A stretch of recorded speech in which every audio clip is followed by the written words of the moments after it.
وبركاته.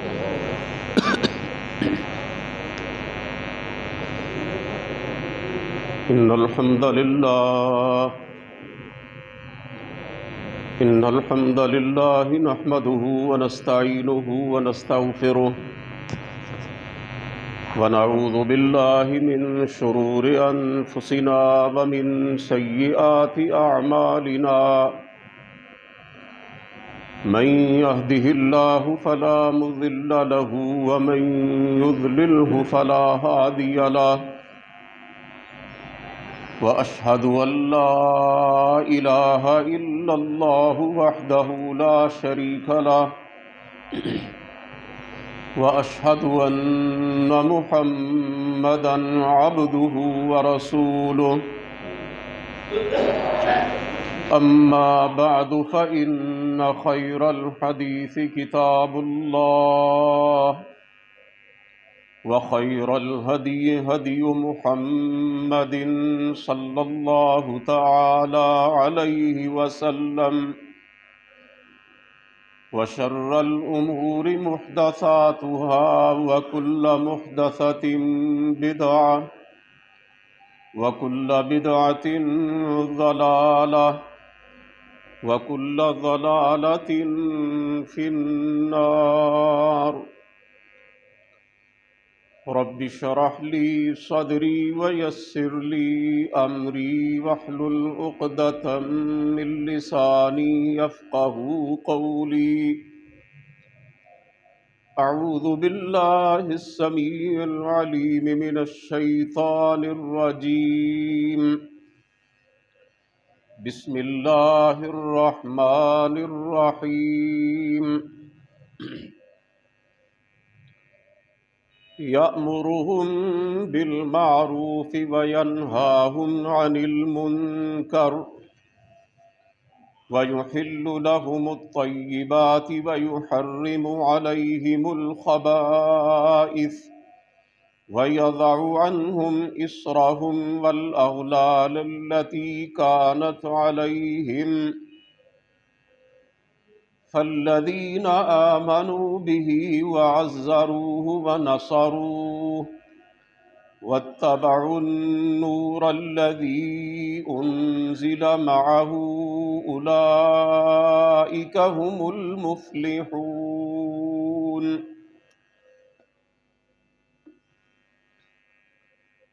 سب تعریفیں اللہ رب العالمین کے لیے ہیں. بے شمار درود و سلام نبی اقدس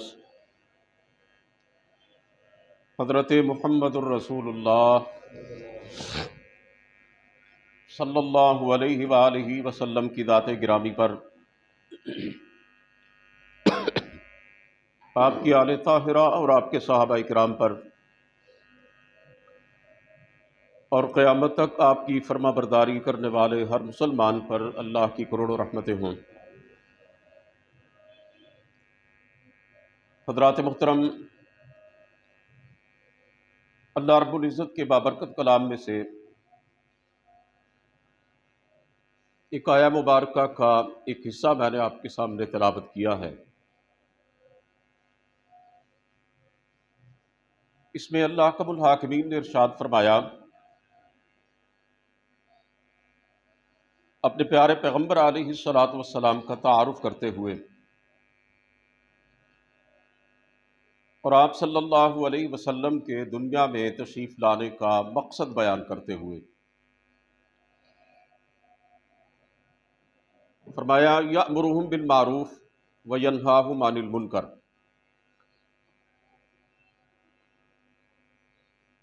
کہ میرے پیارے پیغمبر علیہ الصلاۃ والسلام لوگوں کو نیکی کا حکم دیتے ہیں اور برائی سے روکتے ہیں. وَيُحِلُّ لَهُمُ الطَّيِّبَاتِ وَيُحَرِّمُ عَلَيْهِمُ الْخَبَائِثَ، اور پاک چیزوں کو حلال بتاتے ہیں اور ناپاک چیزوں کو، گندی اور خبیث چیزوں کو ان پر حرام فرماتے ہیں. وَيَضَعُ عَنْهُمْ إِصْرَهُمْ وَالْأَغْلَالَ الَّتِي كَانَتْ عَلَيْهِمْ، اور ان لوگوں پر جو بوجھ ہیں اور جو طوق ہے ان کے گلوں میں ان کو دور کرتے ہیں، ان کو اتارتے ہیں۔ فالذین آمنوا بہ، تو جو لوگ آپ صلی اللہ علیہ وسلم پر ایمان لاتے ہیں، وعزروا، اور آپ کی تعظیم و توقیر کرتے ہیں، ونصروا، اور آپ کی مدد کرتے ہیں، واتبعوا النور الذی انزل معہ، اور جو نور آپ کے ساتھ اتارا گیا یعنی قرآن کریم، اس کی اتباع کرتے ہیں، اس کی پیروی کرتے ہیں، اولئک ھم المفلحون، وہ کامیاب ہونے والے ہیں۔ قرآن کریم کے ان الفاظ میں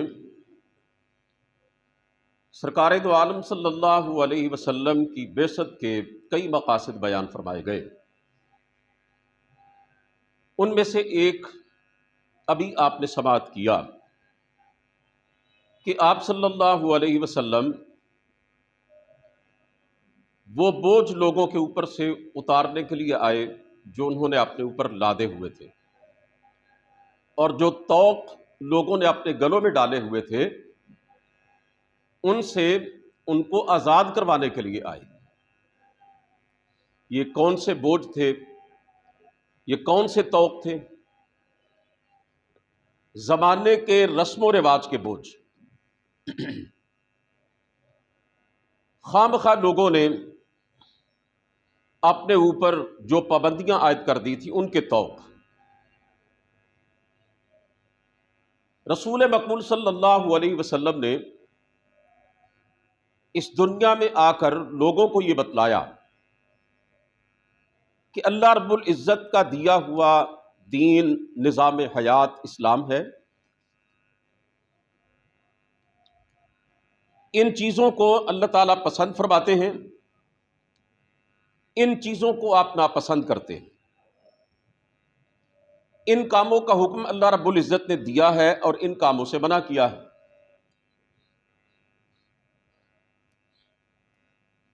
یہی سارے کے سارے دین کا خلاصہ ہے۔ لوگوں سے آپ نے یہ فرمایا کہ یہ جو خواہ مخواہ تم نے جاہلیت کی عادات اپنائی ہوئی ہیں، پیدائش کے حوالے سے، موت کے حوالے سے، شادی بیاہ کے حوالے سے، دیگر معاملات زندگی کے حوالے سے، جو بے بنیاد، فضول اور مہلک رسم و رواج اور پابندیاں تم نے اپنے اوپر عائد کر رکھی ہیں، ان کی کوئی حیثیت نہیں ہے۔ آپ نے لوگوں کو ان جکڑ بندیوں سے نجات دی، ان بیڑیوں سے ان کے پاؤں کو چھڑوایا، اور یہ جو طوق لوگوں نے دنیاوی رسم و رواج کے اپنے گلوں میں ڈالے ہوئے تھے، جن کی وجہ سے ان کی زندگی اجیرن ہو گئی تھی، ان کو کاٹا، لوگوں کو سمجھایا کہ زندگی گزارنے کا طریقہ وہ ہے جو میں تمہارے سامنے پیش کر رہا ہوں، جو اللہ رب العزت نے مجھ پہ اتارا ہے، میں اس کی طرف تمہاری رہنمائی کر رہا ہوں۔ بدقسمتی سے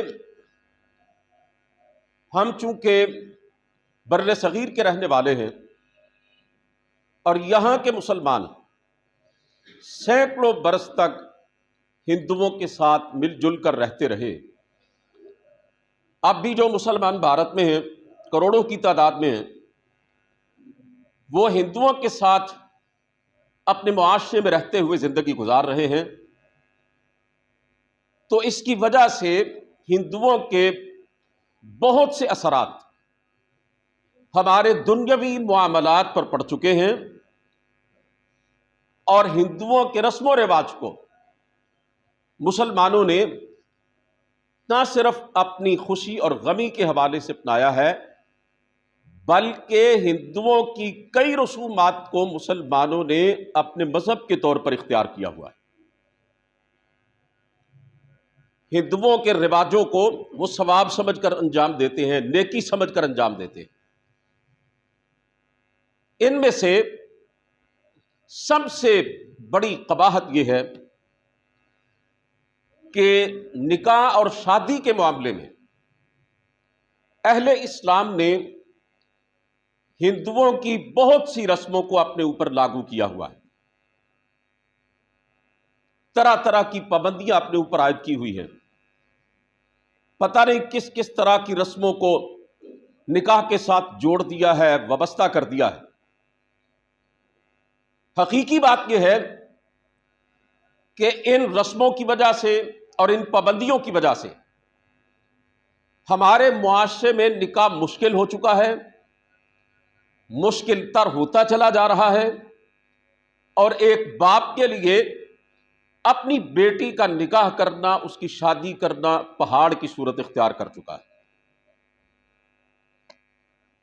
زمانہ جاہلیت میں جب کسی کے ہاں بیٹی پیدا ہوتی تو اس کی جو کیفیت بنتی تھی قرآن کریم میں اللہ رب العزت نے بیان فرمائی ہے، وَإِذَا بُشِّرَ أَحَدُهُمْ بِالْأُنثَىٰ ظَلَّ وَجْهُهُ مُسْوَدًّا وَهُوَ كَظِيمٌ،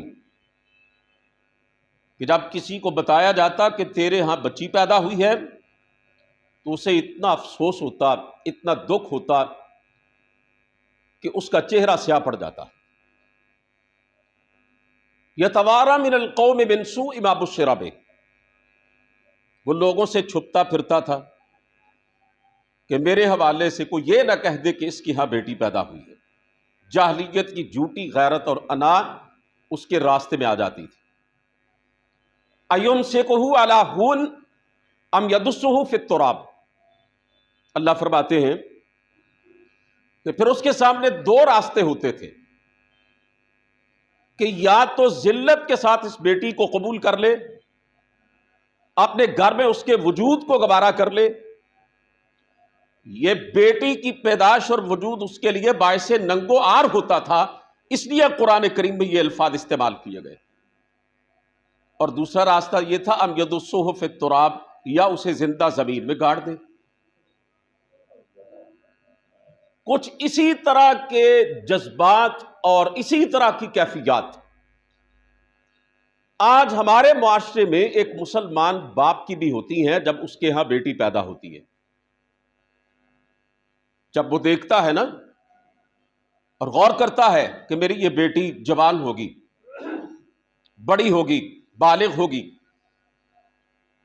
میں نے اس کو پالنا پوسنا ہے اور پھر اس کی شادی کرنی ہے، جب اس کے نکاح کا وقت اس کے ذہن میں آتا ہے اور معاشرے کے رسم و رواج اور معاشرے کی پابندیاں اور اس کے حوالے سے قباحتیں وہ دیکھتا ہے نا، تو پھر جاہلیت کے باپ کی طرح کے جذبات ہی آج کے مسلمان باپ کے بھی بن جاتے ہیں۔ ہمارا معاشرہ اس حد تک گر چکا ہے، نکاح مشکل ترین بنتا جا رہا ہے، جس کی وجہ سے بدکاری عام ہو رہی ہے۔ ان پابندیوں اور رسموں کی وجہ سے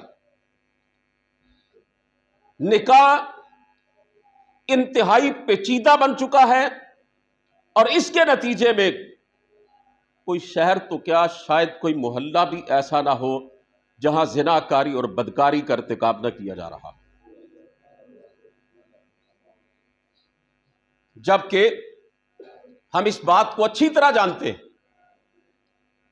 کہ ایک مسلمان لڑکے اور لڑکی کے جنسی تعلق کی بنیاد صرف اور صرف نکاح ہے، اس کے علاوہ دوسرا کوئی طریقہ نہیں ہے۔ بوائے فرینڈ اور گرل فرینڈ کا کوئی تصور اسلام میں موجود نہیں ہے۔ اور یہ جو یورپ میں نکاح کے بغیر میاں بیوی کے طور پر یہ جو لیونگ ریلیشن شپ کا نام دیا جاتا ہے نا جس کو، اس کا کوئی کنسپٹ ہمارے دین میں نہیں ہے۔ نہ متع کا کوئی تصور ہے، نہ بدکاری کا کوئی تصور ہے۔ نکاح ہی صرف ایک جائز بنیاد ہے، ایک پاکیزہ رشتہ ہے، جس میں بندھ جانے کے بعد ایک مسلمان لڑکا اور لڑکی میاں بیوی کے طور پر رہ کر اپنے فطری جذبات کی تسکین کا اہتمام کرتے ہیں۔ اللہ فرماتے ہیں وَمِنْ آيَاتِهِ أَنْ خَلَقَ لَكُم مِّنْ أَنفُسِكُمْ أَزْوَاجًا، کہ ہماری قدرت کی بڑی بڑی نشانیوں میں سے ایک نشانی یہ ہے کہ ہم نے تم سے ہی تمہارے جوڑے پیدا کیے۔